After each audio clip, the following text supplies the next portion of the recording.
Spent so long thinking I had to fight this by myself. But I can stand here today because y'all stood with me. Because you stood with me. We got you. Always. That's right, man. I ain't alone anymore. No, you're not.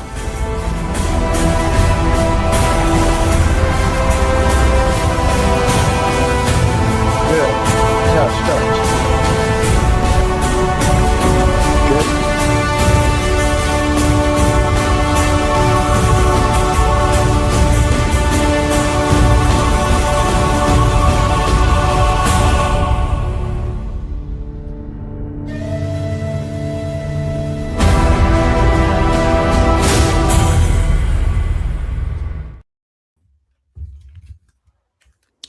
Good evening, happy Friday, and welcome to another episode of the Hearts of Men podcast. I am one of your co-hosts for the evening. I am the Uncle Junior, and I also go by the name of the Consistency Coach. With me this afternoon is none other than the son of Timothy here at the bottom, the available man.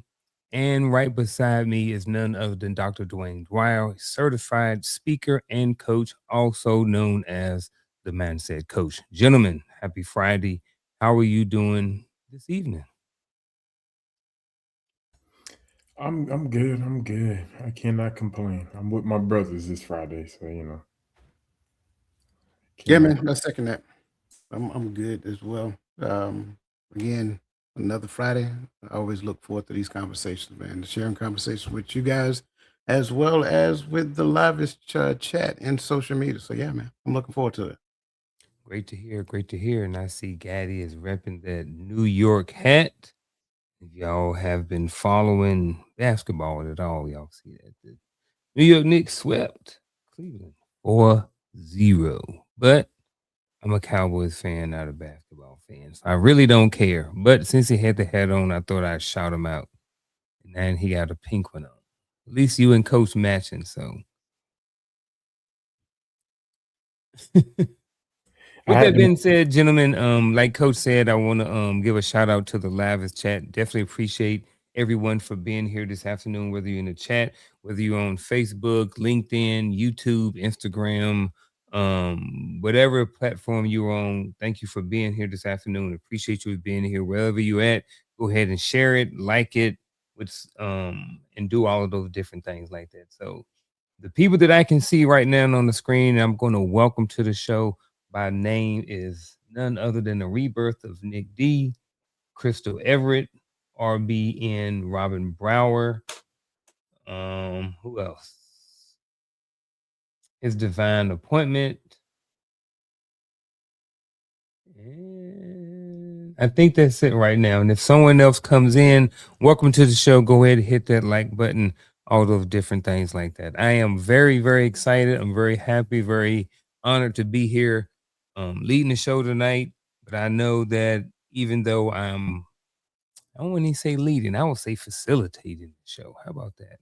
Definitely appreciate you guys. I'm already looking forward to you guys' perspective, you guys' point of views, different things like that, as well as any input that the chat may have as we go on with tonight's conversation. So again, with that being said, gentlemen, do you guys have anything before we get started tonight? Energy, please. Energy. Yes. Sound like a funeral right now, man. Come on. Oh, who, me? Yes. Oh, my bad, man. I thought I was good. I don't know. Once we get into it, here we go. All right, so I'm good over here. All right, so ladies and gentlemen, if you have seen the thumbnail for tonight, you will notice that it says love them, but do you know them? And there's a picture of a man and a woman looking and gazing into each other's eyes. It also talks about a heart-to-heart questions that save relationships. So with that being said, I'm going to start the show off with a short monologue, and then we're going to get into it. So some questions people ask early, and some questions people wait way too long to ask. Sometimes it's because life's busy. Sometimes it's uncomfortable. And sometimes we just assume there's always going to be more time. But then one day you look up and realize, yeah, maybe I should have asked that sooner. Now tonight, We're not talking about one specific question either. This could apply to relationships, friendships, family, work, life decisions, all of it. And let's be honest, some of us avoid important conversations like we avoid checking the check engine light. We know it's there, we're just hoping it fixes itself. So tonight we're going to open the door to this idea. What questions should be asked? Who should be asking them? And how do you know when it's already too late? Ladies and gentlemen, first question. Actually, before we get to the first question, we're going to get into a couple of definitions. We only have 3 definitions for tonight. The first definition for the night is question. So here's the definition of a question: a thought, concern, or curiosity expressed to gain clarity, understanding, or insight. Gentlemen, yay, nay, throw it away. We rocking with it for the base of the conversation. All right, boom, I like it. The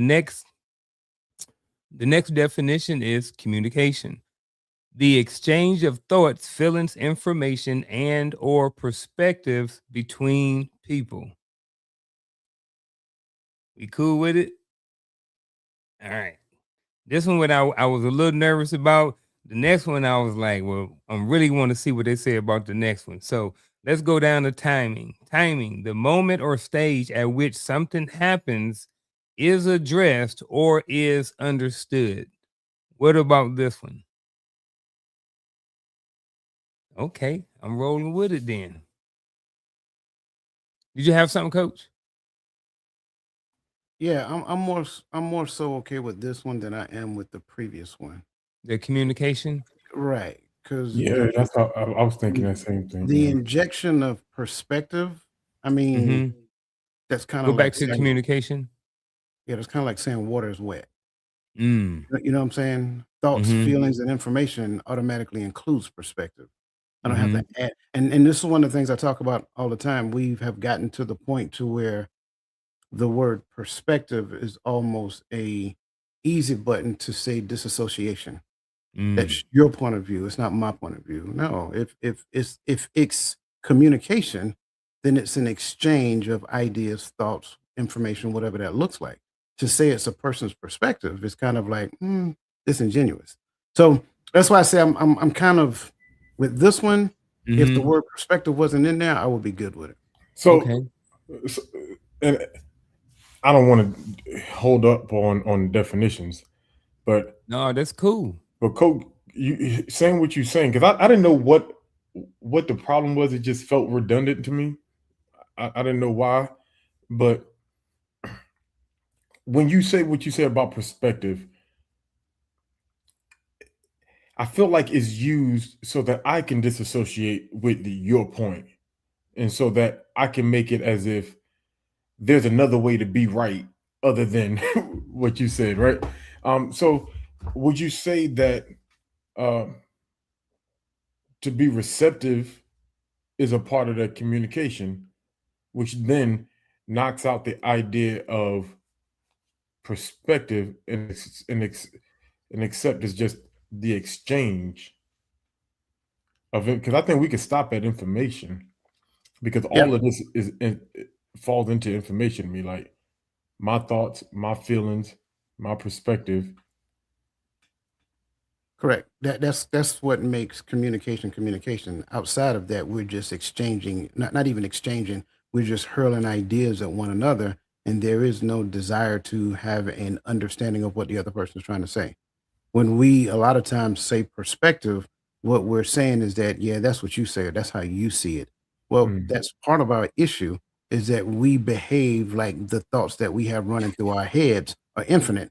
And I don't need to take on any other person's, thoughts, considerations, points of views, things of that nature, because I'm good with what I believe. Right. All right. So let's move down to the first question. So the first question of the night is going to be for the panel and the chat. So feel free to type an answer in or anything like that and be part of the conversation. So opening question for the panel and the chat. What is a question you think? Actually, Paul, let me back up a little bit. So again, we can talk about this from however point of view that you guys want to take it. You know, whether it be relationships, jobs, all these different things is definitely everything is on the table. However, comma, I will say again, on the thumbnail, there was a picture of a man and a woman. So I am probably going to steer a lot of my conversations and talking points towards relationships between a man and a woman, if that's okay with you guys.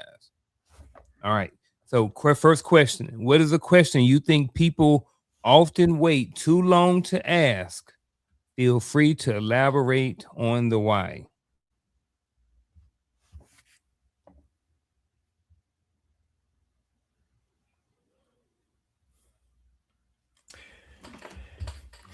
You know, I really, I looked at this earlier too.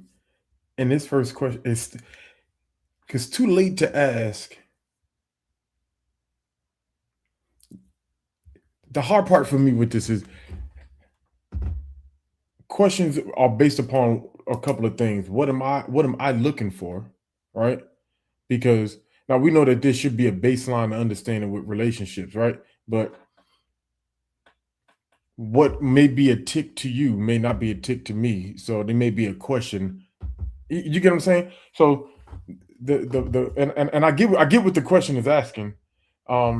But the idea that it can be too late can be dependent upon both parties, right?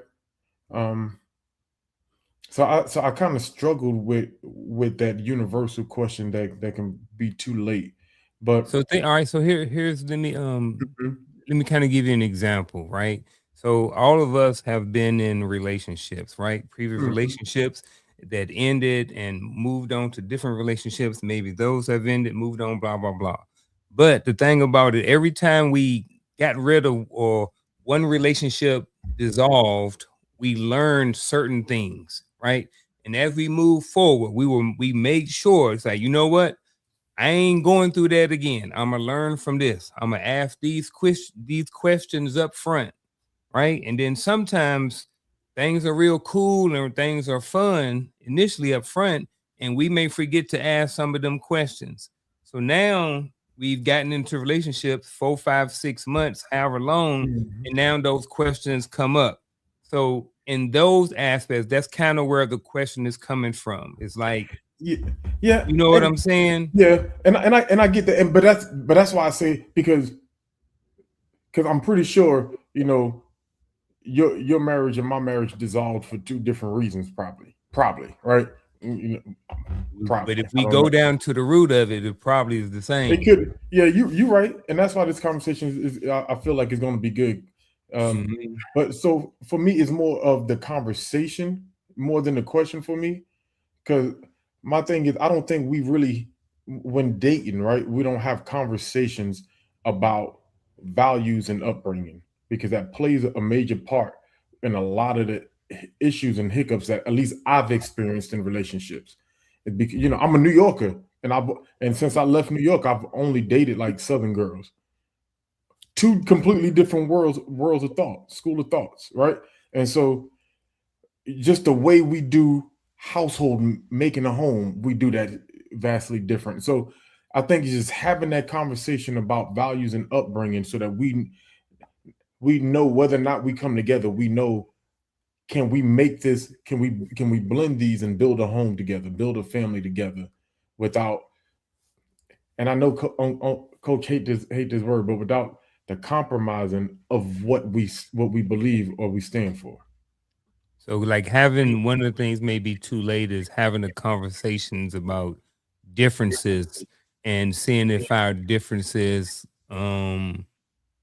see if we can work through our differences. Okay, I like that.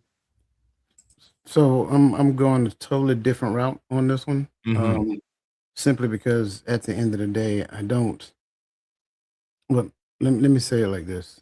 I think the question people wait too long to ask is the question to themselves about what it is they're called to do. We believe it should be about somebody else, but yet we don't have the answers that we need to have in our own personal lives. Therefore, we get involved with somebody else And then next thing you know, we're looking for them to kind of fill in the blanks. What is your plan for my life or whatever the case may be? You a full grown adult. What do you mean? What is my plan for your life? Like, that doesn't make a lot of sense to me. So the question that I think we wait too long to ask is, what is it that I'm called to do? What is this thing that I've been placed on this earth to actually do?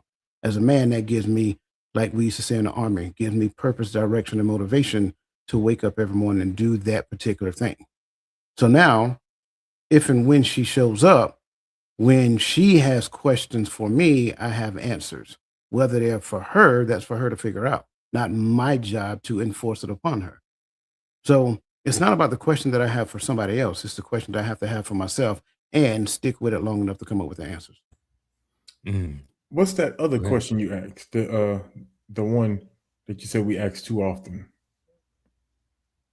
Yeah. I can't remember. I'm sorry. What is your plan for my life? What is your plan for your life? Yeah, what is your plan for I my think, life? and I like that you use that question in contrast to what are you called to do, because I think that question is a carnal replacement of what that question is supposed to be. It's supposed to do, because and the problem is because I haven't asked myself that question. What am I called to do? I accept it when somebody asks me what's my plans for my life, or I accept what's my plans for my life as the minimum, because I don't think many people know how to listen and hear from the Most High to really see and understand what He's calling them to do. We're so used to thinking I'm called to do whatever's going to make me the most money. Sticking with the plan for the individual's life, I'm gonna go with, a question I think people often wait too long to ask is, what is it that I need, not need, yeah, what is it that I need, or what am I looking for in the relationship? So I think that, like Coach was talking about, what is my plan? What is the plan for my life? And figuring out whatever that plan is for my life and figure out how to put that into action to get whatever it is that I'm trying to get out of it, whatever to be in that relationship. So I think that it's definitely, you have to start with the individual. You have to start with whatever your plan is, but once you figure out what that plan is, what does that look like? How do I put this plan into action? So, and I think that's one of the challenging pieces, is that once I figure out my purpose, once I figure out my plan, how do I put this into action? What does it look like? And then when I'm in a relationship, what questions should I be asking? What should I be looking for in a relationship, in a spouse, different things like that. So anything y'all want to add to that? All right, we're gonna move right along. In time. In time. All right. So the next question is this: when you hear the phrase "before it's too late," what comes to mind first? What? Yes. No, that's what comes to mind first. What? What? Before Okay. it's too late for what? Yeah. That's a vague statement. Before it's too late. Before it's too late for what? I guess like if we go back to the topic, it says ask these questions before it's too late. So I guess I want to keep it open. You know what I mean? Whatever you want to go with it is open. Or even when it comes to relationships, even in a relationship, when you hear the phrase before it's too late, I will say this: when I hear it, it sounds like ultimatum to me. You better do this before it's too late. You better pick up your kids before I'm gonna divorce you. It sounds like an ultimatum when I hear this. So Okay. I'll take a different approach. okay. Going based on the title, ask these questions before it's too late. Mhm. Before complacency set in, before entitlement set in, before comfortability set in, before normalcy set in, before all of those things. Mm-hmm. I like those too. Yeah. So the way I saw this question is kind of what brought me to pause on the first question when I said it depends on the parties, right? Mm-hmm. Because too late only determines if the question I didn't ask is a problem with you or with me, right? So if I don't ask you, hey, do you walk around the house naked? Right? If I don't ask you that, but you don't walk around the house naked, it's not really a problem that I didn't ask the question. You get what I'm saying? I try to use that because it's light, right? Don't be walking around here with that moo on. I'm just saying. What's wrong with you? Please Either do. one is fine. Please do. I mean, please don't. What? No. Oh my goodness. But you get what I'm saying? Like, so before it's too late, I'm thinking, when I hear that, I'm thinking, hey, this is an issue that's about to either implode or explode.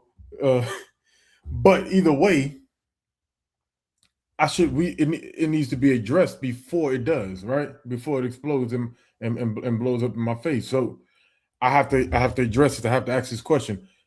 But when I hear that it's too late for me, it means that I see the thing coming before it hits.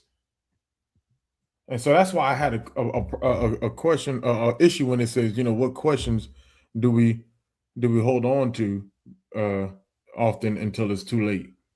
Well, it's like, I don't know it's too late because I didn't know that was an issue, and that's why I hope that makes sense what I'm saying. I will tie it back to my first statement, right? Because if I don't ask myself that difficult question and wait long enough for an answer, then without that answer, I am creating a foundation of purposeless. I'm creating a foundation that has no direction. I'm creating a foundation to where we have no utilitarian value to our community and to our culture. So ideally, now I did not ask that question, what am I called to do? Therefore, now I've decided to get married. And at the end of the day, we serve absolutely nobody but ourselves. And we live in this little bubble, happy go lucky and dumbfounded, living every day, flying by the seat of our pants. But we have no purpose, we have no direction, no motivation. And then by that time, after we set into our routines, it's kind of a little late to ask that question, right? Then you get the answer to it, and now you're trying to change gears. And what ends up happening is that your spouse is struggling with that change because that spouse that you've elected to marry was never that person that was designed to be your help meet. Okay. I have zero pushback on any of all of that. To kind of go into more detail about my perspective and the whole ultimatum thing, it just kind of seems like definitely to like what Gaddy said, is like you already kind of know, you know what I mean, ahead of time, so it's like it's almost like prevention mode, or there's keys there, or there are things there that may sometimes want to address before, because you already know how they turn out before it's too late. And I'm gonna say before it's too late could be the end of the relationship, the end of the marriage, right? So during the marriage, we saw certain things. We saw conflicts in the relationships. We saw like, you know what, maybe I should ask her, what she thinks about, raising the kids before we get married. You know what I'm saying? What are her thoughts on this? You know what I'm saying? But that's one of the questions I believe is not asked early enough. And we often not even ask, but we find ourselves in a situation once we are with someone and we have two differences of opinion when it comes to raising the kids. That's just my thought process on some of the before it's too late stuff and at least in my thought process right now. But what we're going to do is we're going to transition. We're going to put up a poll, and then while we putting up the poll, we're going to put up another question. We're going to answer the question and give all of you guys in the chat a few minutes to answer the poll, and then after the question, we'll come back to it. So, with that being said, the first poll question or the poll question of the night is this: who do you think avoids difficult questions the most? And again, this is just your opinion. There's no right or wrong question, right or wrong answer is just an opinion. Or feel free to add your own opinion at the bottom if you choose to do so. So, with that being said, the next question is this. While you guys answer that poll, the next question is this: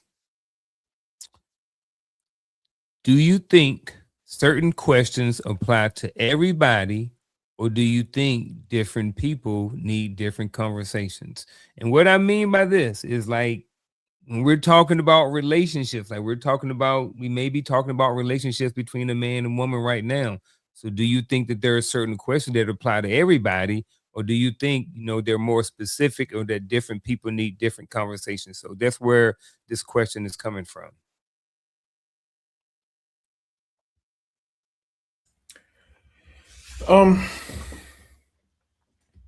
So I believe both are true. I believe that there are questions, but I go back to the conversations. I believe that there are conversations that we all should have, right? Someone talked about, what's your relationship like with the Most High? Like that's a conversation, and even to the point of even to the point of how do I want to phrase it? Even to the point of let's just even talking about like denominations. Like you have 13,000 denominations, right? Even if you identify as a Christian, like there are some denominations, and people may think that, oh, as long as you believe this, and this, I'm good. But there's some denomination that's so vastly different, right? That it is almost as if we believe two different things. So how do we exist? And because I think we take too lightly the confusion we put on children when we bring children into a home with two different religions. When we're trying to raise children with standards, we're trying to build a home. Like what do our family look like? Because to me it looks like confusion, but that's me, right? And so I think those conversations about belief, about values, about upbringing, right? Those things are important. About money, right? Money management, not just about how much money you make, right? It's money management. I think those conversations need to be had, period. But then I think that there are questions that develop in the conversation depending upon as you learn the person, right? And then even to Coach's first point, like even as I learn that person, I have to go back and now ask myself some questions about whether or not I'm able, if I'm able to engage in a relationship, a sustainable relationship, based upon what I see or what I've observed.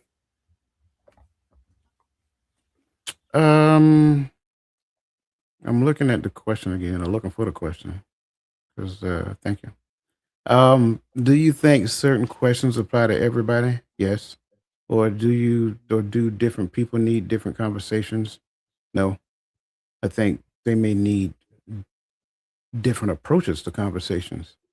I think sometimes we think people are fragile. We think they'll break if we have difficult conversations. And so I got to like tiptoe my way into it. So I don't think questions are particular to people. I think questions are good for people. Challenging what a person thinks is a good thing. Conversations are good for people that allow them to develop certain thoughts that they have or consider different ways of thinking outside of how they thought previously. So I would have to say yes and yes. Do you think that certain questions apply to everybody? Yes. I believe questions apply to everybody, period, not necessarily certain. Do different people need different conversations? I don't think so, but that's just me. Like I said, I think they need different approaches because some people have different levels of receptivity. I think that do certain questions apply to everybody? I think overall, yes. I think as an umbrella, yes. But however, or do different people need different conversations? I'm kind of maybe more aligned with Gaddy and saying yes. And here's what I mean by that. When I say that is, I believe that if we're in a relationship, we need to have a conversation about finances. That's the overall umbrella, and as far as we need to ask certain questions. But I think that depending on the relationship, I mean, not relationship, but depending on how the money comes in, what they have going on in their life, I think the details or the conversation is going to look different from my marriage, my relationship to yours. But I think that there are certain questions that we all need to have. Like we need to talk about when we get off of, when and if, we decide that we're no longer going to work or we're no longer going to be punching the clock. How are we going to have money coming in when we get to that certain age? I think we need to have that conversation. I think depending on how Coach and me and Gaddy got our money coming in and what we've been doing up until this time is going to dictate a different level of conversation. So I may be in the line with Gaddy. I may be in the line with Coach. I don't know. It don't really matter. But I do think that there are some base questions and conversations that we do need to have. But I think when we get down to specifics, they may look a little bit different depending on the relationship.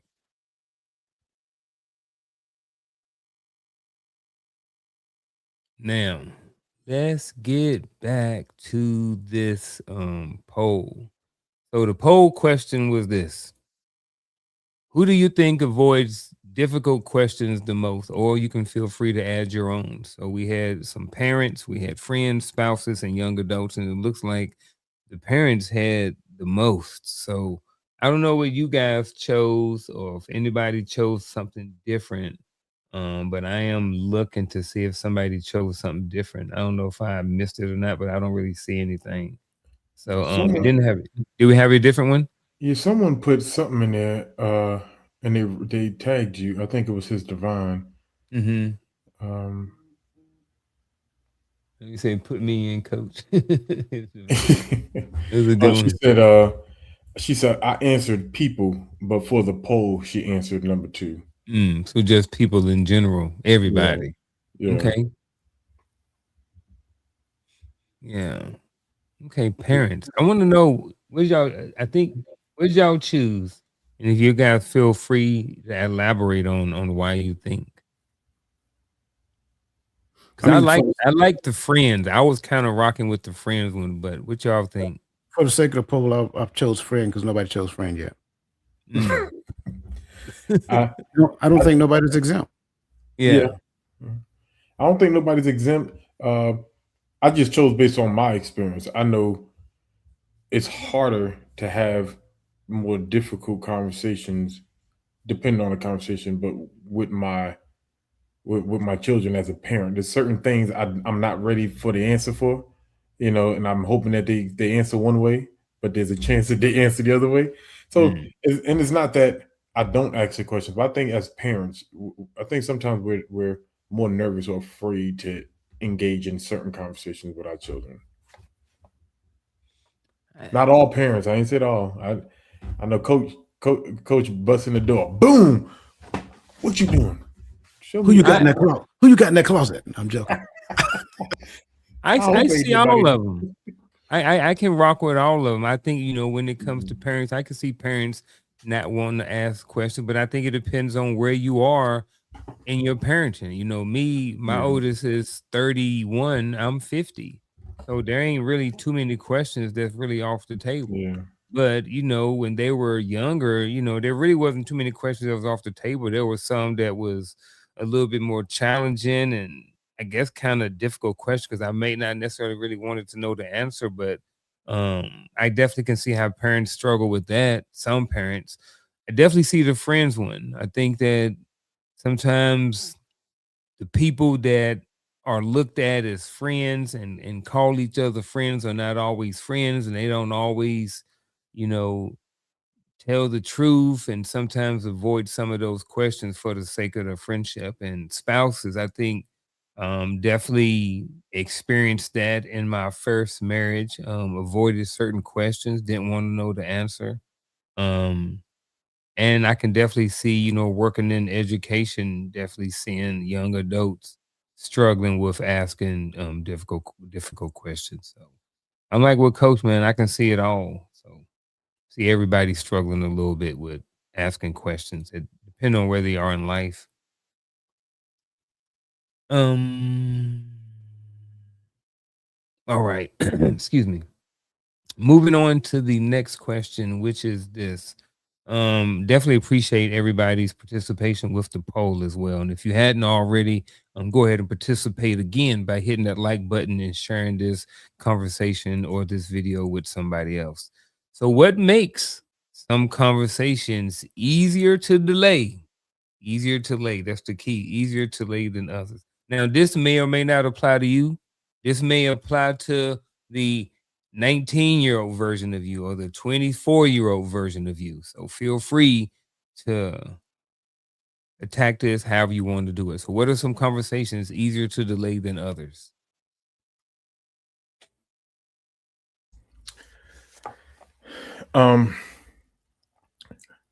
Comfortability,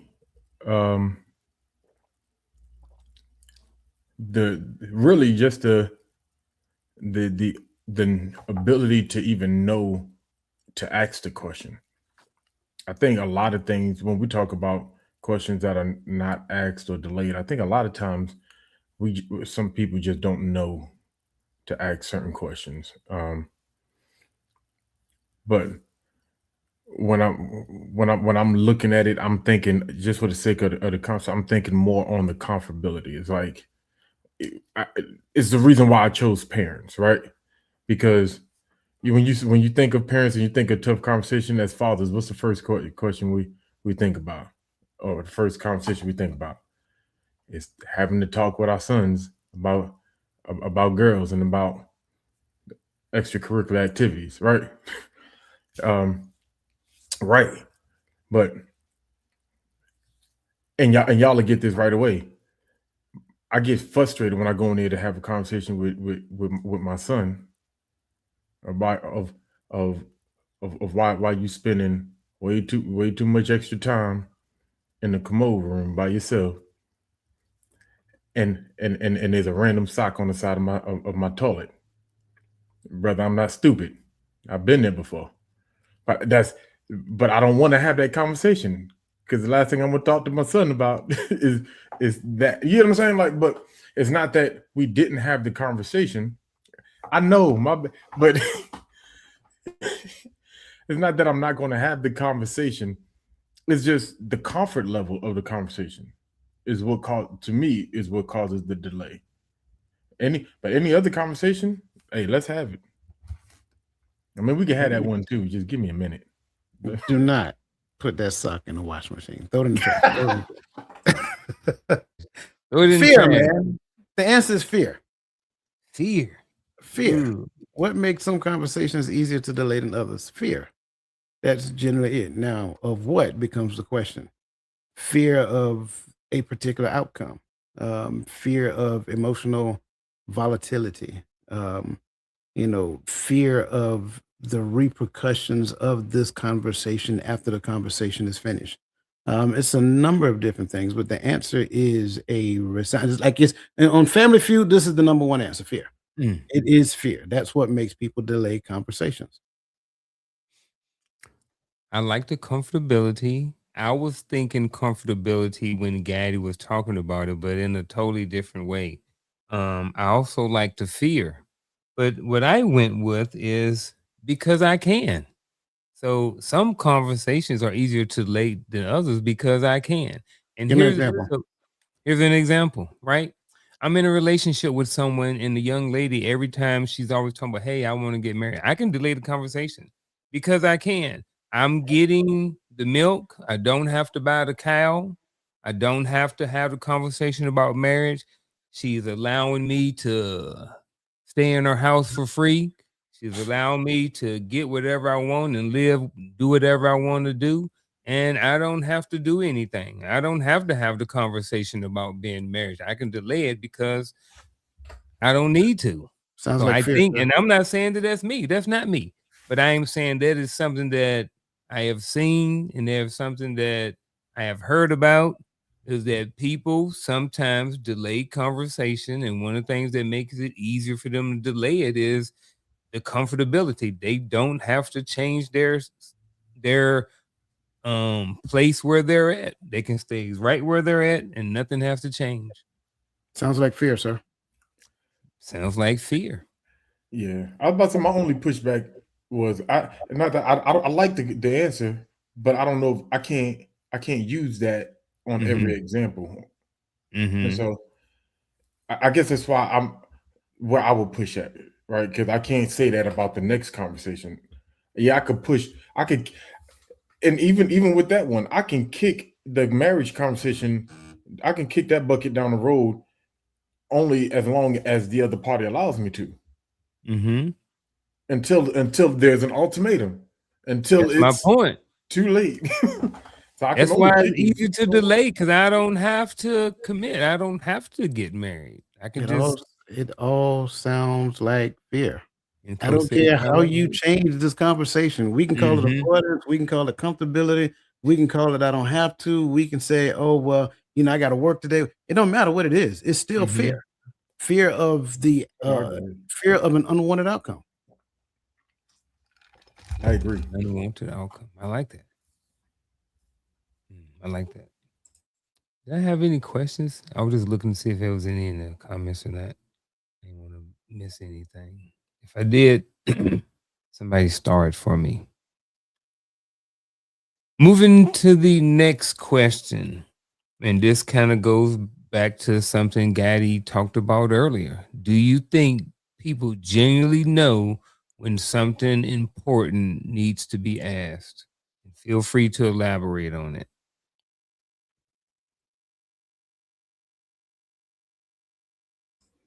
I see coaches wheel spinning.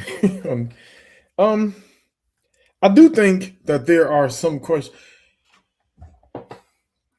When I first left home and started dating as an adult, I had very limited access to successful relationships or marriages, right? And my godmother, her parents are still married to this day. Shout out to the birds if they watch any of our episodes, right? But even then, like, I just know how they operated while I was there. I don't really know what their ups and downs were, what the things that almost made them call it quits early on. I didn't see that. Those conversations were never had. So when it came to dating, only question I cared to ask was, what's your favorite color? What's your birthday? What do you like to do? These were the questions I thought were important because I thought it was all about me showing how much interest I have in said female, not about success in this relationship. So I think genuinely a lot of people don't have exposure to successful relationships to the point that they don't really know what questions lays the groundwork for success.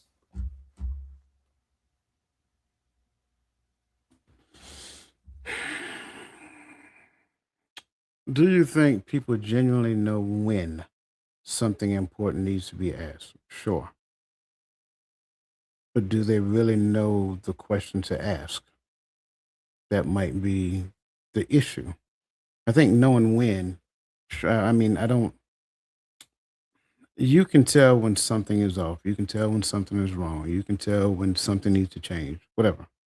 But how do you venture into that conversation? What is the right question to ask? How do we broach this topic and have a healthy dialogue around it to where it does not turn into something toxic, to where it doesn't turn into something argumentative, or if for the worst part, divisive. So I think for the most part, I think the average person have, enough common sense to understand when something important needs to be asked.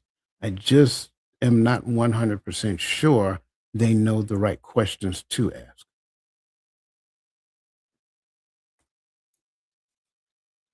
Yeah, I think I like that. I think that, I had a bunch of different answers going around in my head. I was looking at things like maturity levels, um, where we are in the relationship. But I think, like you said, I think there's a certain level of common sense, like when we're kids and we're thirsty, we have no problem asking our parents for something to drink, so we learn early on how to start asking questions when things are genuinely important to us. And even though it may seem like a small thing, it's important to the child at time to ask for something to drink, So as we mature into adults, to Coach's point, I think that there is a certain level of common sense that we kind of know when certain things are off, and then we do have a certain level of, like I said, maturity as adults to know when something is off. So we do know when something important needs to be asked. I do agree that the context around having the conversation is important too. And I think in certain situations and relationships is easier than other. I think that in when you have a mature relationship, is not as much thought that goes into it. You know, where I'm at in my relationship with my wife right now, I can bring up a what someone would call a difficult conversation, and we can have the conversation navigated through it a lot easier than I did in my previous marriage. I was sometimes walking on eggshells because one, I didn't know if my delivery was going to set off an alarm that's going to cause more pushback. And then next thing you know, we're rumbling and tumbling. So it was a lot more difficult to have those conversations, and a lot more thought process went into having some of those conversations, because the way to navigate that conversation, because of our immaturity and us still being very immature in the relationship. And just like you said, Gaddy, not having some good examples of what good relationships look like. So we don't know how to communicate. So I think that um definitely the context around the relationship and how you have it is always important. I think I went way too long for that, and maybe just reiterate something that Coach already said already. So No, but so I do have have a question. Let me see what our time. I don't want to. yeah, So go ahead. because I'm and I do like how Coach put it. Because when I say that we don't know, genuinely we don't know what questions to ask. You know, I think the problem, and maybe I'm looking at, I think the problem is communication sometimes on the other party. Right? Because yeah, I may know that something's off, but I just know something's off.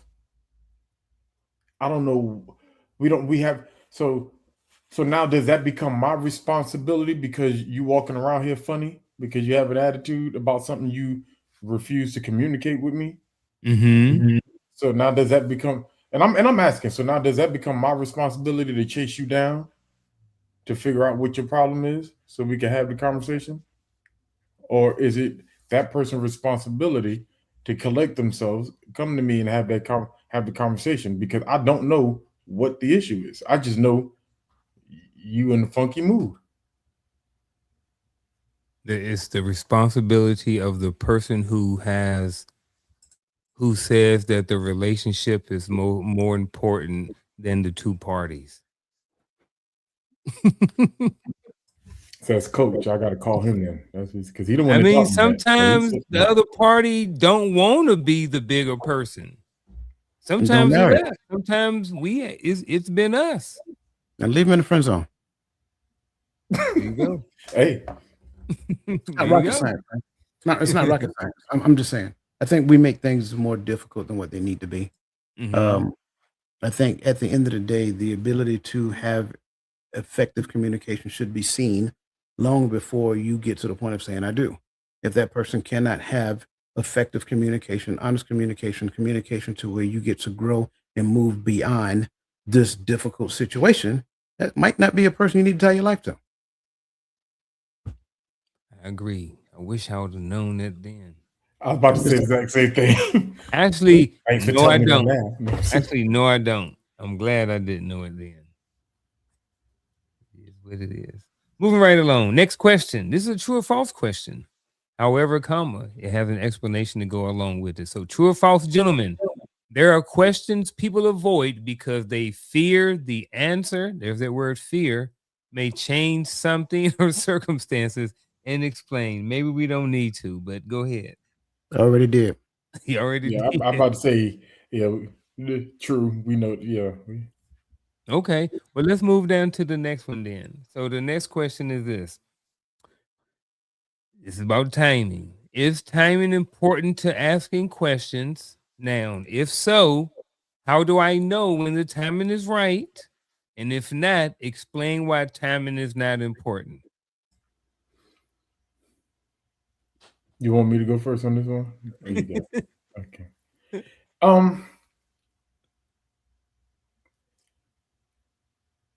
Does the answer change because of time?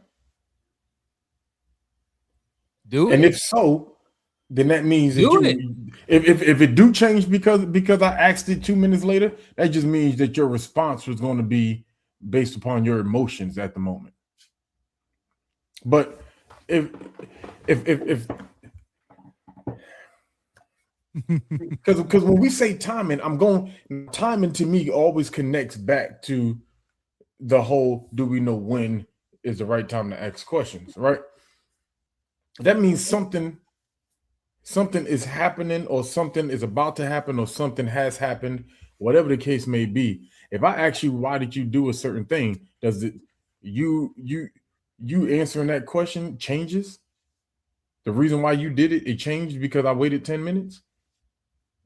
Or I waited till you had your cigarette? Or I waited till, I'm just making up stuff now. But you know, I don't personally believe that that truth changes. So the answer is the answer. So the moment I realize the question needs to be asked, I'm going to ask the question. Now, if we're talking about on my behalf, if maybe we're saying, and I'm just trying to think it, maybe we're saying, hey, the timing has to be right because of my attitude, and I didn't want it to come across the wrong way. I think we grown. So ask the question. So you saying, go ahead, Coach. That's where I'm at, exactly where he's at, right there. Mm-hmm. We're not talking about timing, we're talking about maturity. The Bible says, seek the Lord while he can be found. You don't get to choose when to seek him. When you're in relationship, you don't get to choose when the perfect time is, because there is no such thing as the perfect time. So we're not talking about timing, we're talking about maturity. Somebody put in the chat, in the comment section, do I have a serious conversation while you're on your way driving home? I mean, you know, that's case by case, situational, depending upon who you're talking to. But at the end of the day, I prefer to have that face to face. So is it about timing? No, it's about preference.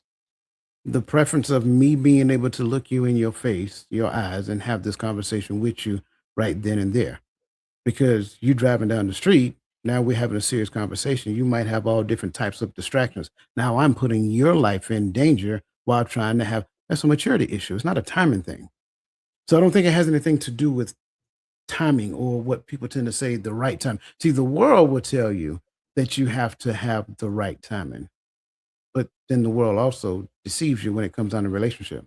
It's not about timing, it's about maturity. When is the right time? Right now. I do like So that. I'm sorry. My I heard what you're saying, and I'm not even pushing back. I just want to bring up an addition too. I hear a lot of stuff and I see stuff, and people say, well, there's something that went down. I need to take a break from this conversation and I need to come back. Is that timing or is that maturity? The reason why I'm asking is because, I mean, in the military, Sergeant First Class Dwyer, if I needed the knife hand, I had zero issues or control and on the timing of when that knife hand was coming. And at the end of the day, it wasn't an issue for me because the knife hand came and I had to go on and continue on with whatever. You know what I mean? So it wasn't like I could go away and say, hey, Sergeant First Class Dwyer, I need a few minutes. I need to go away, get my thoughts together, and then when I come back, you can give me the knife hand chop. So going back to my question and applying to relationships, are you saying that sometimes when people need that break from the conversation or this ain't the right time to have the conversation, are you saying that some of that is more of a maturity issue? That's absolutely what I'm saying. I Here's like the thing. that. You're gonna get the knife hand because your behavior asks for the knife hand. I don't care what you say, you fist to get it. Because that's Finna what get you it. requested according to your behavior.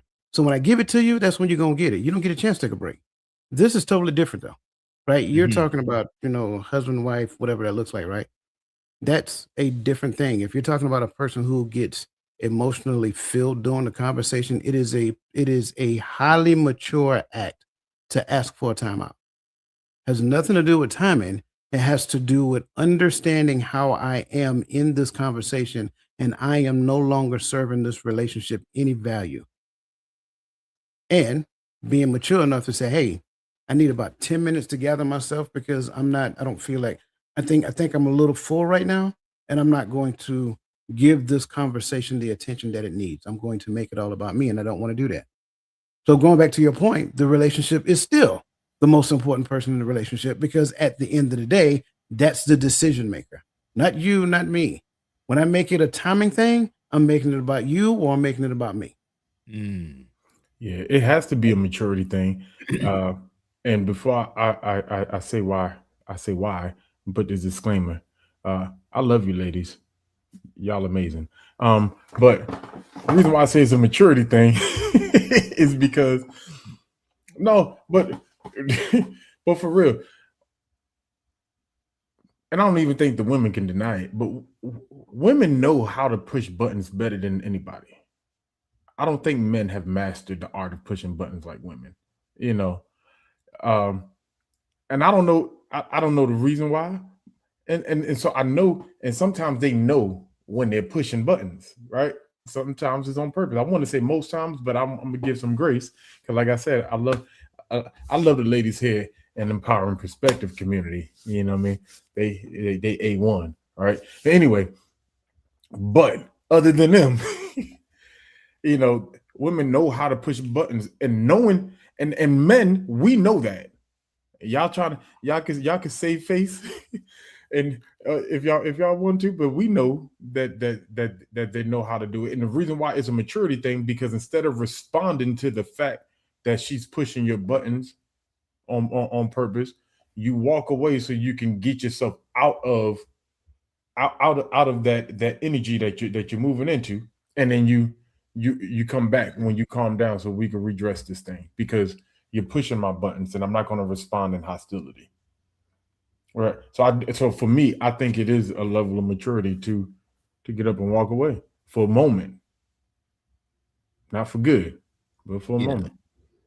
I liked it, using, the timeout, using timing, using those, different words to kind of separate the two. Cause I think sometimes we get those things mixed up. Even me, it kind of added a little bit more clarity to different things, because certain things is lack of maturity and certain things is timing. And I definitely liked how I was able to coach kind of put together the whole thing. Go back and watch it, man. Boom. Let's move on to the next thing and kind of keep reiterating stuff today. All right. So here's what we're going to do. We're going to switch to rapid fire, but for this rapid fire, it's just going to be Gaddy only. So rapid fire, you only got a couple. Yep. Just you, brother. Nope. I want him. And then I want us to come back later on and talk about it. I thought I did the last rapid fire. Man, you got it again today. Because you from New York. So hey, I got faith in you, bro. You got this. You got this. I want you to do it because, bro, like I had this specifically in mind for you, especially the last one, right? So the last one, I'm really looking forward to this one, right? But all of them. So Red, you got a couple seconds, answer these questions, and then we're gonna go on. All right. So here we go. First question is this. Is silence sometimes an answer? No. All right. Next. Can avoiding a question still communicate something? Can? Yes. Okay. Next. Do people usually ask what they really want to ask? I don't believe so. Okay. Not right away. Let me say that. Not right away. Next. Is timing more important than wording? No. Timing is not more important than wording. Okay. Next. Can one question change your relationship? Yeah.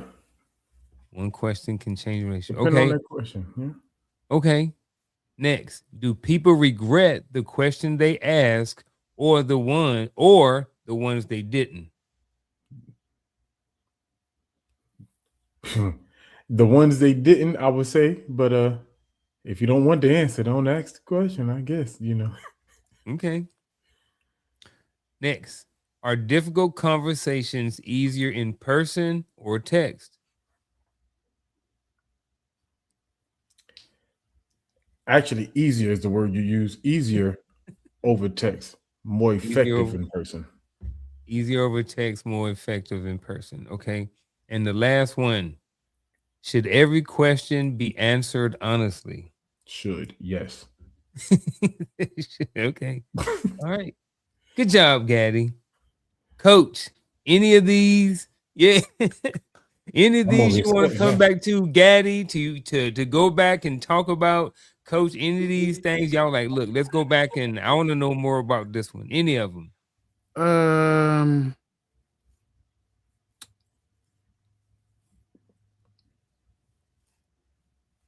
Yeah, I was thinking. I knew y'all was gonna come back. Yeah, same thing.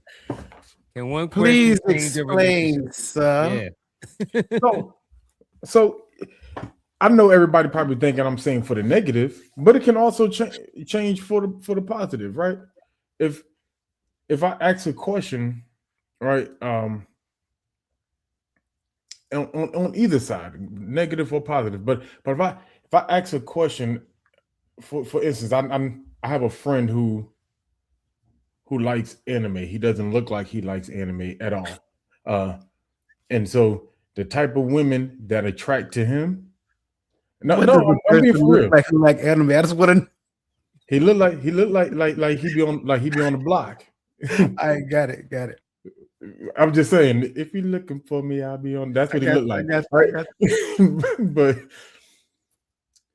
but this girl he liked, but he didn't talk. He didn't talk to because he got to a point to where he's like, I need to find me a girl that like anime, because all the girls that he date end up not liking him when they find out he like anime. Talking, so mutual friend. One day she asks, anybody see this? I don't know what she asking about. I never heard of it because I don't watch anime. And the way he looked and turned his head, like that question alone triggered a reaction in him, and now he feels comfortable pursuing that relationship. Now I know we're talking about starting a relationship, but like I believe that we can answer a question that can turn someone off, and we can answer questions certain ways depending on the question that can make someone, like you more or more committed to what we're doing. Like, okay, I could rock with you because of this. And see, for me, I don't think those are relationships. I think those are situationships. Mm. If it's a true relationship, a question shouldn't change it. That's what I'm very particular about the word relationships. And as I listen intently to everything that you said, you gave me situations. Yeah, because I mean, I can give you. I'm just this I'm family show, man. I got you. I got A lot of questions. people. Yeah, a lot of people who think they're in relationships, they're not in relationships, they're in situationships. Mm. So depending upon the context of a conversation and or question, if it changes the dynamics of the relationship, then it wasn't a relationship, it was a situationship. One situation can change it.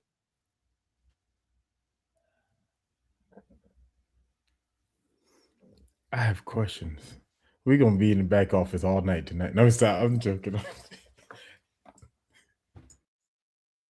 So I kind of got a scenario I'm thinking about, or a situation, something that I've seen. And I've Please seen don't say the word situation. He just smiled because he already knew you was the leader, right? Well, it's a situation that happened inside of a marriage, right? Marriage don't mean nothing these days, bro. But go ahead. I'm listening. All right. So here's the deal. They've been married for X amount of years. For whatever reason, the wife asked the husband, was he hunting? Was he out there cheating? And now the husband feels some type of way about it. So it changed their relationship. It may only be temporary. I'm thinking there's probably something that's temporary. You know what I'm saying? But it did change because he's actually not out there doing anything. But whether, I don't know if it's her insecurities, if it's something that she thinks she saw, heard, I don't know what the dynamics or the context behind it, but he feels some kind of way because he was accused of something that he didn't do. You know what I mean? So I don't know if that's has changed, but he definitely something that they got to work through because I don't know. So what's the question? I'm gonna go The there. question is, can one question change your relationship? So the question was, are you cheating? And now he wasn't, but now he feels, or like, why? Like, where's all of this stuff coming from? So like now he thought that everything was good, but she definitely has a mistrust issue with him. So that at least temporarily for right now, like I don't think they're getting divorced. I mean, I think they're good. I think it's just something that they're going through. So I was just wondering if that's something like that is that one question to Gaddy's point. I tell you, even though it's a negative, you know what I'm saying? I tell you what one of those questions is, right? Y'all ready, brothers? How does my hair look? No, you just lie, you good. Yeah, if you lie, you good. Exactly my point. But then to the bottom question, should you answer every question honestly? Right. Listen, I'm loving all of this, but you guys are just further proving my point. You know that, right? Yeah, let's hear tenure matters in education. Not in relationships. Not in relationships. No. Situationships. Right. We've deceived ourselves. We think just because people are married for 20, 30, 40 years, we think it's a marriage that's rooted in the doctrine of the Bible. In most cases, it's not. Right. It's rooted in the doctrine of what they've decided that they're getting together for, feelings, coping, whatever that looks like. Right. So how long a person's been married means absolutely nothing.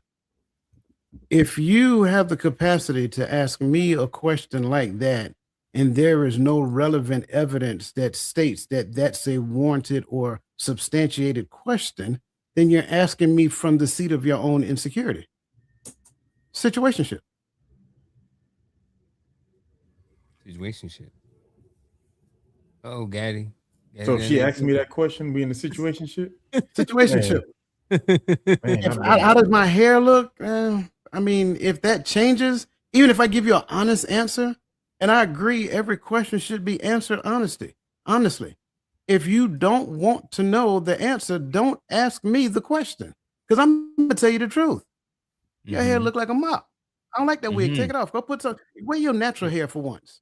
I'm just being honest. If you don't want to know the answer, don't ask me the question. If my answer changes the context of this relationship, this is a situationship. Man, Did well, Gaddy. Yeah, you did. that's a conversation right there. That's a conversation. That's a Friday night right there. Which one? What he's talking about right now? The Oh. situation shit. The This is a whole situationship. conversation, man. Like I got questions. Even with this one. So back to your point with the rapid fire, should every question be answered honestly, even when it comes to the hair? I'm with it too. Like look like a mop, like Coach said. If you don't want to know the truth, don't ask me the question. Don't ask the right. Mhm. Why you need my verification? Start off your question with "Give me the answer I want," and then ask your question, because now I know that there's a standard to how I'm supposed to answer this question. I ain't gonna do it. I'm not, but I'm making a point. I'm making a point when I say that. Like, I don't know what you want me to do. Well, speaking of situationships or relationships, let's move down to the first scenario, which I will read for you, gentlemen. Scenario 1. After 4 years together, she realizes, whoever the female is, she realizes, let me just start over. After 4 years together, she realizes they've never clearly talked about marriage, kids, or the future. Now she's wondering if avoiding the question already gave her the answer. I don't know what that question is, but I would say the question may sound something like this. What do you want out of this relationship? Do you want to date? Do you want to be married? I would assume that she never did ask this question, or that conversation was never had, and that's why she's in this situation. So again, I'll repeat it. After 4 years together, she realizes they've never clearly talked about marriage, kids, or the future. Now she's wondering if avoiding the question already gave her an answer. Feel free to talk about this any kind of way you want to. So Your scenario. should I make the assumption that A, either the question happened, B, you have an assumption that the conversation is supposed to happen within a 4-year time frame, C, you're putting a shelf life on us getting to know. I don't know. I got questions. I got plenty of questions to go along with this. I think this is coming out of the school of Beyonce's style of relationship. If you like it, then you better put a ring on it. You know what I'm saying? I'm sorry. This is ridiculousness at its finest. And for anybody who think like this, I'm sorry. I'm just being honest. This is, if you believe that within a certain time frame that you have in your mind that somebody should have proposed to you, interesting. My question is, where did you get that logic from? Who taught you that? I'm just curious. Who taught you that? That's my first space. Like, where did you learn that from? Because inquiring minds want to know. And I get it. It is. Please don't call it. I'm just gonna pretend like you didn't put that there, Robin. But but I'm just saying, where did this come from? And I think when you really pay close attention to it, and I don't mean no disrespect when I say this, ignorant mindsets like that is the beginning of what we are now witnessing in the community as a whole. Because you have, it's almost like a corporate America stance on relationship. If I don't get what I want from this job, I'm going to put myself on the market and look for another job. I know it was a joke. I'm just saying. That's kind of like what that's like. And it's like, so in that time frame, because in your mind, you're saying XYZ, and since it has not meet your standard of XYZ in this time frame, you're going to create a problem that may not already exist simply because in your mind, your internal clock is ticking. Like his internal clock is standing still. I don't know. It's a lot of questions that exist here. But if I was talking to this young man, cut her loose. Cut her loose. Let her go.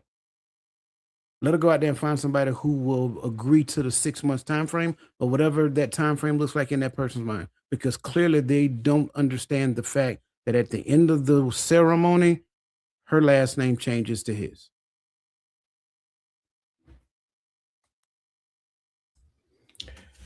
I'm hanging out in that same arena. I think my route to getting there was going to be a little bit different, right? Because I'm not going to tell you what to think, but know that what you think is in your head is not in mine, right? But instead of saying get rid of her, I was going to tell both of them they need to walk, right?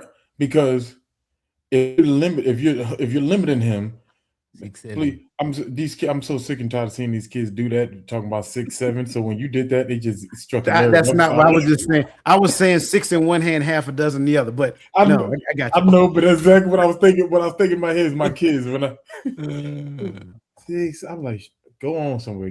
Anyway. But and the reason why I took that approach, right? The thought is one: if you're holding me and you're telling me 4 years is too late, then you need to move forward. Because for me, in this relationship, I'm not there yet. Right? There's a lot of women who left a man who was with them for 6 years, and then he got with another girl, and in the first year he got married. Well, that relationship was different. He knew in a year. But had he dated somebody other than her, he probably would have took another 6 years, because this is where this relationship is going. We're going at the speed of this relationship, right? And I get it, because I think it was Lisa who said early on in the conversation, the world standards of relationship. So today in relationship, you're pretending to be husband and wife already. You already live with each other, got kids together, in the same house, paying bills together, right? Y'all playing husband and wife. Y'all just haven't made a commitment to the Most High yet. All right. That's really what's happening. And now because of that, since we're playing husband and wife, you need to put a ring on it so I can tell my girlfriends that I'm married. That's what I feel like is happening in this scenario, because I'm talking about the worldly standards, right? Now, and it's kind of hard to look at when you say, and I'm with you, Coach, but it's kind of hard to look at how we do relationships and say, how do we get this into biblical standards? Because it is vastly different. You have to strip all of this westernized concept of relationship and rebuild your framework of thinking through the scriptures, right? And yes, I was thinking this today. It's crazy how we always call being righteous going against the grain. You're not going against the grain. Who's going against the grain are those people who's choosing to purposely go against the ways of the Most High. Is that doing the right thing seems to be like the wrong thing nowadays. That is crazy to me. So when we start talking about a conversation and we start talking about marriage, we start talking about how many years, right? We forget. How long did Jacob work for his wife? Not only right? How long, but what all he had to go through. And what he had to go through. Right. We ain't willing to go through nothing. The moment you make me not feel good, it's over. But he had to work for this man to get the wrong daughter in the first place, to work another 7 just so he can get the right. Like, are we? The problem ain't he didn't propose in 4 years. The problem is we put more stock on being married, and we're not willing to go through what it takes to be a husband or be a wife. Can I sprinkle a little bit more season on that, sir, if you don't mind? Yes, sir. Okay, yeah. I would change the perspective of the entirety of it. Maybe you guys being together for 4 years is him actually waiting to see whether or not you can actually be his helpmeet. But we don't want to talk about it from that way. We talk about, well, you wasting my time. I'm not going to waste my time with no, waste your time.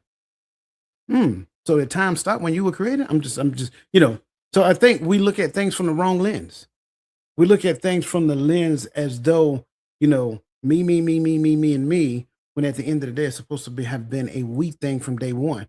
But maybe he was waiting. It has taken 4 years up to this point to be able to see something in you that says that you can actually be his helpmeet, because all prior to, you were just being whatever it is you wanted to be.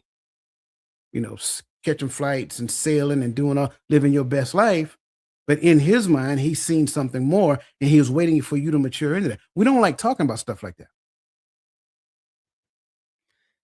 To Coach's point, I stand up and applause to that, because he is freaking spot on with that.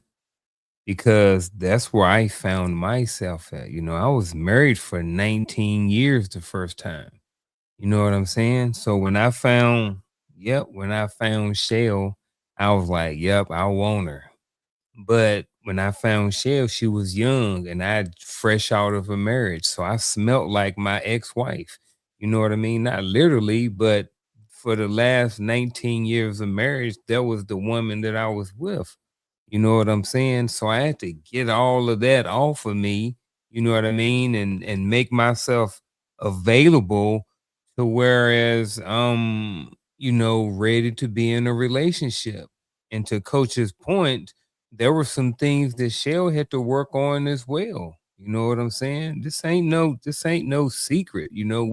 Everybody has some things that they need to work on before they get into a relationship. You know what I'm saying? Because they're bringing their individuality and who they are as an individual person into the relationship. So you have two individuals who are coming together to try to make the relationship work, So I was there, I wanted her, and I was waiting. I needed and I wanted to see certain things out of her. She was probably waiting and wanted to see certain things out of me too. But to Coach's point, sometimes we're just waiting to see certain behaviors because we've already realized or maybe figured out that we want to be in the relationship, and that we're willing to be patient for some of these things to kind of get resolved or kind of worked out, if I can speak freely about that. So definitely rocking with Coach on all of that right there, 100%. But one thing I did want to say back to the scenario is that one of the issues, I think that if we go back to the beginning, she says that in the scenario that after 4 years together, she realized they've never clearly talked about marriage. That's the problem right there. Y'all have never clearly had the conversation. So if you've never clearly talked about it, then both of you guys' interpretation or perception about what you want out of the relationship have never been talked about. You know what I mean? So that's the problem right there. And then if you're looking at this and I would say that that's one of the things that people should have a conversation about early in a relationship. Do you want to be married? Not necessarily to me, not necessarily in 6 months or whenever, but do you have a marriage mindset? Are you someone who wants to be married, or are you someone who wants to just hunt or be hunted? It is what it is. But I think that's at least where you at least need to have the conversation. If both of us want to be married, then I think we can continue. Doesn't necessarily mean that we're going to marry each other, but at least we know that we both are looking for, we have the same goal in mind. And hopefully we are looking and have the same set of instructions on marriage when we walk in, when we're talking about all of this stuff. So, But even the way that you ended that, right? It's still, to me, the issue is that we want to be married. mm-hmm. Do you want to be a husband? Mm-hmm. That's the issue. And so we always talk about being married, but not, because how do you be married? Mm-hmm. Right? You can be a husband because that's something that's measurable. I can measure out what a husband's responsibilities are supposed to be to his wife because they're laid out. I can talk about what a wife's responsibilities are supposed to be when they're laid out, right? But when we just said I want to be married, what does married look like? Like as a person. I know what a husband is supposed to look like as a person, but we want to be married, but we don't want to be husbands and wives. And for me, I always hold my thing, my hat right there, because we never do the work it takes to be successful in marriages. We could be in marriages, but I'm not just trying to be married. Like the goal was to be a husband. Now, did I say I was going to be a perfect husband at I do? No. Did I say you was going to be a perfect wife at I do? No. But we got to grow. But we don't grow and we don't take the chance. We try to make the marriage work, but we don't try to make us work. We don't try to make us better. It's a status thing. Sorry, I can sit on this one for a minute. It's a status thing. We know that. I mean, anything outside of that, we're kidding ourselves.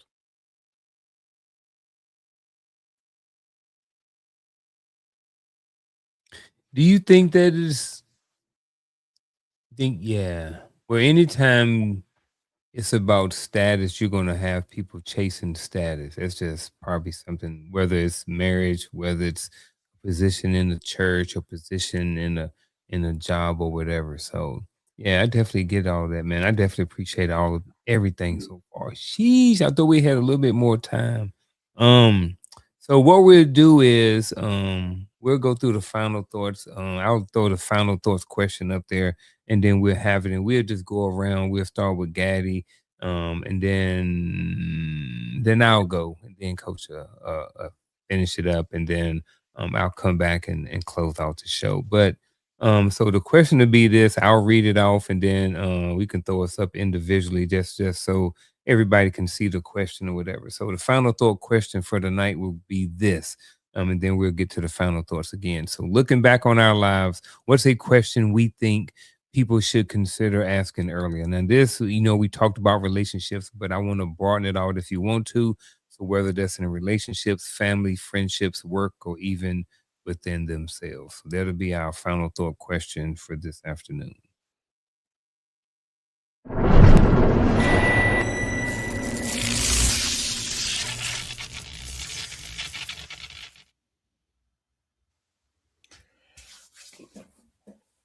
Looking back on my own life, question I considered asking earlier. I do love Coach's approach to asking myself my questions first, right? In relationships, and I'm gonna say relationships as far as I'm gonna put friendship and romantic in it together. The question I wish I would have asked myself early on in my friendships and relationships is this relationship serving me spiritually and mentally, or is it hindering me spiritually and mentally? And the answer to that question determines how I move forward. I can't avoid that, because what doesn't serve you hinders you, right? And not in a servant mindset, but am I yoking myself to people that are pulling me away from my spiritual goals with the Most High? Am I yoking myself with people that want me to continue or to take on bad habits that's turning me into the opposite person of who the Most High is trying to make me out to be, right? Those are the questions. Like work questions, I guess the way I think as far as work, it's not other than at the point of negotiating salary, a pay scale. That all right.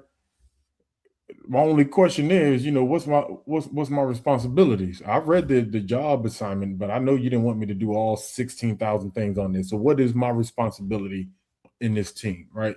That to me, that's it. But I'm not going to ask too many more questions on the job because I'm going to do what I need to do. So as when you ask me to complete an assignment or to take care of something, I'm going to do that because my responsibility on that job is to serve my supervisor, and we can't lose sight, and that is biblical. So anybody who don't like that answer, that your masters and supervisors, we got to understand what these synonyms are. I think we get so stuck on this word master. We go, all right, it's your supervisor, right? That the person that is over me is my job. My responsibility is to be obedient to them. I'm not gonna linger too much on that, but I look at it and I just always go back to hey, how can I get this to align myself properly back up with what the Word of God is asking me to be? And so my relationships must mirror this, right? And my friendships must mirror this. And so if I'm in relationships with people who are trying to have me behave an opposite way, I need to cut that loose. That's all I got. As I look back over my life, one of the questions that I would consider asking earlier on in life is just, what is the purpose of the relationship? So whether that relationship is with food, whether that relationship is with my health, whether that relationship is with my children, my grandchildren, my wife, my mother, my siblings, whoever it is, what is the purpose of said relationship? And I think that this is not to be confused with my purpose in life. However, I do think that if I do know my purpose in life, me finding a lot of those subcultures or those sub purposes may be easier to navigate or to kind of find out those things. But I do think that, at least for me, it took me a while to figure out my purpose in life. But I do think that it may be, I don't want to say simpler or easier, but I think that sometimes we can still attack some of those little things when it comes to our purpose, and when it comes to life, when it comes to relationships and stuff like that. So what is the purpose of my relationship with this person at work? You know what I'm saying? Do I need to be friendly with them? Do I need to invite these people over the house? Where's the line? Where's the boundary? So I think, if I look back over my life, one of the questions that I would ask would be just, what is the purpose of some of the relationships that I have with things in my life? And some of those things are people. Some of those things may be hobbies, they may be careers or whatever, but what is the purpose of these different things that I have in my life and make up who I am as a person? And that's my final thought.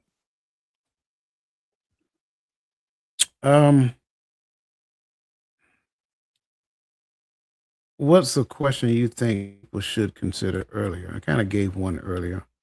To ask yourself the question, what is it that I'm called to do? And I think when we really get the answer to that, when it really comes full circle, you will realize that regardless of what that calling is, The end state of that calling is to serve someone else. It is to serve people. It is to serve them through whatever means that calling is. So now when I look at relationships, family, friendships, work, or even within themselves, family, well, our relationship exists so that we can serve someone else. It doesn't really matter what the relationship is. The relationship is always called to serve someone bigger than yourself. That's ultimately the meaning of life. That's how we get to the point of transcendence, where life itself has meaning. If everything I do points back to me, then I have not reached transcendence. I'm not even pursuing transcendence. I'm not even getting to the point to where meaning matters, existing matters, doing what I want to do matters, serving myself and me being quote unquote happy, until happy as I know it changes or runs out. Every relationship that you are a part of serves a purpose. The people that I work with, the reason we have those relationships is because of that contract we signed. Now, if we pursue something outside of that, great, but it needs to have meaning.